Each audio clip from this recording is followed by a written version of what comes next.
प्रभो मंगलमय महाप्रभो धवलेश्वराय नमो नमः।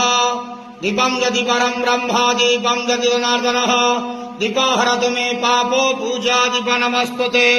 बाबा धवलेश्वर महाप्रभु संसार सुखी रखंतु।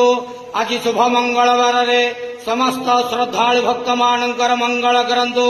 समस्त श्रद्धालु भक्त मान को आश्रीपद करंतु। मनस्कामना पूर्ण करंतु। कर्म क्षेत्रोन्नति करंतु। ग्रह रिष्ट खंडन करंतु। जगतर मंगल करंतु। विश्वर कल्याण करंतु। आपणकर नाम विख्यात करंतु। सेवकर डाक श्रवण करंतु।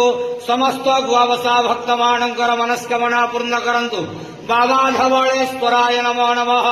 संसार सुखी रखंतु आनंद घेवार। हरि बोलो। आज शुभ मंगलवार रे समस्त श्रद्धालु भक्त मानकर मंगल करंतु आनंद घेवार। हरि बोलो। ओम नमः शिवाय।